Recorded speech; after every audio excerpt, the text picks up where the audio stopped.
Ashamar kam jirtan kabajamtoota hordoftoota miidiyaa madda nageenyaa oduu har'aaf qabannee dhiyaanne kan isinitti mu'ane Jersoo Wallooti. Oduu keenya jalqabaatiin kaaba Oromiyaa godina Walloo keessatti murni bilxiginnaa kufaatii irra jiru kun ilmaan Oromoo Walloo kaan hidhuu fi kaanis gochisu kanneessa irratti raawwachiisaa jira. Bal'ina oduu kanaa Umar Sabawaan qindeeffate qaba. Walloo keessatti hidhaa dararaanii fi ajjeechan cimee itti fufee jira. Kaaba Oromiyaa godina Walloo keessatti mootummaan faashistii Abiyyi Ahmed ilmaan Oromoo Walloo irratti gocha fokkotaa raawwachaa jira.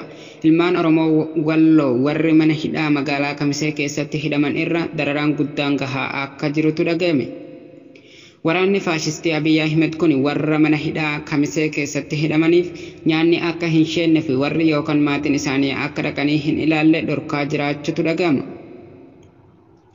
Akka warri mana hidhaa keessaa nama qaban jedhanitti yeroo nama keenya gaafachuuf dhaqnetti nurraa deemaa yookaan rasaasa isinitti roobsinaa jechuun ari'aa akka jirantu dhaga'ame. Gamanumaan akka shamarreen takka madda nageenyatti himtetti obboleessi kiyya mana hidhaa magaalaa Kamisee keessa jira. Isa gaafachuuf yeroon dhaqetti nyaata ani obboleessa kiyyaaf fide narraa lafatti naquun daftee deemtamoo si ajjeesna naan jedhanii na ari'an jechuun miira gaddaatiin madda nageenyatti himte. Godinuma kana keessatti guyyaa dheengaddaa jechuunis muddee 19 bara 2021 magaalaa Sanbatee keessaa namoonni hedduun waraana faashistii Abiyyi Ahmed kanaan ukkaanfamanii jiraachuutu dhaga'ame. Namoonni ukkaanfaman kan ammaaf maqaan nu gahe isaan armaan gadii kana: Adam Biltuu, Ahmad Adamshaa, Hasan Umar namoota jedhamanidha. Akka namni bilbilaan dubbifne kun jedhutti guyyaa dheengaddaa jechuunis muddee 20 bara 2021 aanaa Jillee Dhummuugaa magaalaa Sanbatee kana keessa namoonni lakkoofsan hangana jedhamee ibsamuu hin dandeenye waraana murna bilxiginnaa kufaatii irra jiru kanaan akka ukkaanfaman dubbatu. Akka maddi keenya kun jedhutti dargaggeessi tokko magaalaa tana keessatti hin argamu jechuun dubbata. Waraanni kunis abbootii keenya kan ganda keessa jiraniin ilmaan keessan fuudhaa jechuun dararaa akka jiranis maddi keenya kun itti dabaluun ibsee jira. Godinuma kana keessatti bilxiginnaan qotee bulaa Oromoo rakkisaa jiru. Guyyaa dheengaddaa aanaa Arxummaa Forsee Caffaa Coqorsoo keessatti eega ilma Oromoo tokko gara jabeenya Liyyuu Haayiliin Amaaraa eega tumaniin booda irra qawweerra shanuu isiniif gabaasnee turre. Ajjeechaa nama kanaatiin wal qabatee namoonni baay'een qe'ee gadi dhiisanii waan baqataniif ganama har'aas gocha wal fakkaataa akkasii ganduma sanitti raawwatuuf nama Amaarri lola ji'a biteetessa gaafa 20 bara 2021 Oromoo Walloo irratti bantisaniin wal qabatee manni isaa jalaa gubate goonjoo yookaan arii ijaarratanii kan jiraataa turan yoo ta'u, nama kana qabuun warri kaleessa achitti nama ajjeesan kun gurbaan jalaa baqatee waan jiruuf yeroo isa dhaban haadha manaa isaatii fi horii isaa akka oofame gara maajaatee akka geeffame maddi keenya tokko madda nageenyatti himee jira. Ajjeechaa Hussein Ahmed Aberreetiin wal qabatee ilmoon dhiiraa ganda kana gadi dhiiftee akka deemtee jirtu dubbata namni gabaasa kana nuuf laate. Odeeffannoo dabalataatiin immoo godinuma kana keessa aanaa Dawaa Caffaa keessatti torbee lama keessa namoonni 1000 lakkaa'aman aanaa Dawaa Caffaa irraa gara hidhaa Awaash geeffamanii as buuteen isaanii hin beekamne. Maatiin isaanii hedduu rakkataa jiru. Du'an jennee hin awwaallanne, jiran jennee sagalee isaanii hin dhageenye jechaa jiru. Oduu kana miidiyaa gurguddaa biraan nuuf gahaa jechuun jiraattonni ganda aanaa Dawaa Caffaa gandoota akka Shaklaa, Gobboya, Garbii, Tuchee, Bilidaa, Kokkoo fi Waladdii hundi sagalee teenya addunyaaf nuuf dhageessisaa jechaa jiru. Oduu injifannoo gooticha waraana bilisummaa Oromoo zoonii Kibbaa irraa.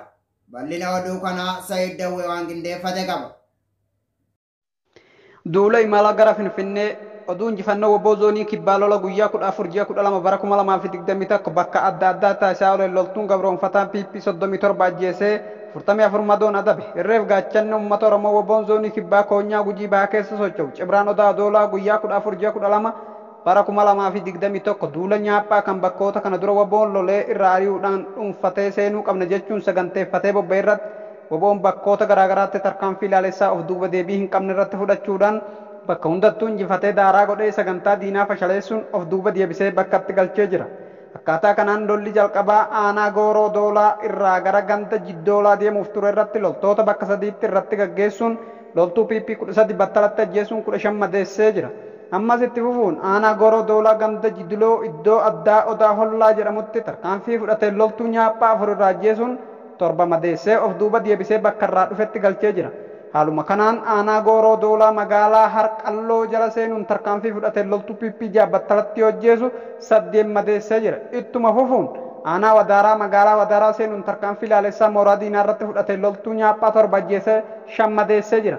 Akkaatuma kanaan aanaa Gooroo Doolaa ganda Dararaa magaalaa Dararaa seenuun mooraa diinaa irratti tarkaanfii fudhatee loltuu nyaaphaa 7 battalatti ajjeesee 9 madeessuun injifannoo boonsaa galmeessuun tarkaanfii mala gara Finfinnee cimeetti uffa jechuun dhaadatee jira. Horroo Guduruu Wallaggaa Amuuraa fi Jaardagaa Jaarteetiif Intaleeyyiin Amaaraa fi murni Bilxiginnaa ajjeesuu manaa fi midhaan ooyiruu keessaa gubaa jiraachuun dhaga'ame. Bal'ina oduu kanaa akka itti aanutti isiniif dhiyaata. Horroo Guduruu Wallaggaa Amuuraa fi Jaardagaa Jaarteetiif Intaleeyyiin Amaaraa fi murni Bilxiginnaa uummata ajjeesuun manaa fi midhaan ooyiruu irraa gubaa jiru. Godina Horroo Guduruu Wallaggaa aanaalee Amuuraa fi Jaardagaa Jaarteetti milishaa naannoo Amaaraa Naannoo fi waraanni murna Bilxiginnaa waliin ta'uun uummata aanichaa ajjeesu manneen qotee bultootaa gubaa jiru. Akkasumas midhaan ooyiruu irra jiru gubaa jiraachuun dhaga'ame. Sirni Bilxiginnaa gocha duguuggaa sanyii ilmaan Oromoo irratti raawwachaa kan jiru. Aanaawwan kanneenitti lubbuun namoota akka baalaa harca'aa jira. Akkasumas Oromootni hedduun qe'ee fi qabeenya isaanii irraa buqqifamanii baqachaa jiraachuus maddi keenya madda nageenyaatti hime. Gocha kana raawwachaa fi raawwachiisaa kan jiru kaadiroota Bilxiginnaa akkasumas fiinxaleeyyiiwwan Amaaraa faannoo fi milishaa Amaaraa waliin ta'uun uummata aanaa Amuuraa fi Jaardagaa Jaarteetti buqqisaa fi ajjeesaa jiru. Onkololeessa 10 bara 2020 takka irraa eegaluun fiinxaleeyyiin Amaaraa godina Wallagga Bahaa fi Horroo Guduruu Wallaggaa keessatti Bilxiginnaa Oromiyaa deeggaruun irra deddeebiin uummata Oromoo haleelaa jiru. Ministeerri poolisii mootummaa Madagaskar ergaa xiyyaarri galaanatti kuftee cabdee booda sa'aatii 12 bishaan daakuun lubbuun ba'an. Bal'ina oduu kanaa Saabboontuu Wallootu qaba. Ministeerri poolisii mootummaa Madagaskar erga xiyyaarri galaanatti kuftee caccabdee booda sa'aatii 12 bishaan daakuun lubbuun ba'an. Osoo helpitaaroonni hojii lubbuu bararuu irratti bobba'aniif jiraniif balaan kun kan isaan mudate. Qondaalli mootummaa Madagaskar kun yeroon itti du'u waan hin geenyeefin hafe jedhan. Qondaaltonni nageenya biroon isaan waliin turan lamas balaa xiyyaaraa kana jalaa lubbuun hafaniiru. Gareen qondaaltonni nageenyaa kun kaaba bahaa biyyattii bakka bidiruun itti dhimuun namoonni hedduun dhabaman irraa marsuun hojii lubbuu bararuu hojjechaa turan. Dura duuba taateewwan balaa xiyyaaraa addunyaa kana beela hamaa Madagaskaritti mudateen namootni ilbiisota nyaachaa jiru. Balaa bidiruu kanaan yoo xiqqaate namoonni 39 du'uun qondaaltonni biyyattii ibsaniiru. Pireezidaantiin Madagaskar Andarii Rajooliinaa kanneen lubbuu dhabaniif gaddasanii ibsanii Abgeellee fi qondaaltota nageenya biroo lameenii ammoo simatanii jajjabeessaniiru. Balaan xiyyaaraa kun akkamiin akka mudate ifa miti. Garuu Abgeelleen akka jedhanitti erga balaan mudatee booda halkan kaleessaa sa'aatii 7 fi cinaa irraa eegalee hanga sa'aatii halkan sa'a 7 fi cinaatti bishaan daakaa turan. Garmalee qorruu irraan kan hafe balaan hamtuu qaama isaaniirra akka hin geenye himan qondaalli kun. Haala kiyya kana ilaalchisee viidiyoo waraabame maatii koo hiriyoonni koo akkasumas qondaaltonni mootummaa akka arganin fedha. Lubbuun jiraachuu koo nagaa ta'uu koo akka argannan barbaada jedheen qondaalli kun. Qondaalli poolisii Zimbabweerraa Rivoovaayiivii Afiitti akka himanitti Abgeelleen teessuma helikooftara tokkotti fayyadamuun bishaan irra yeroo dheeraaf turan. Namni kun yeroo hunda ispoortiidhaan of ijaaraa cimaadha. Hanga ministeera ta'utti of ijaareera. Amma akka nama waggaa 30tti haala hammaataa dandamatee dabarsuudhaan beekame jechuun ajajan. Abgeelleen osoo hagaya darbe ministeerummaa hin muudamin duraan waggoota 13 poolisii keessa hojjechaa turan.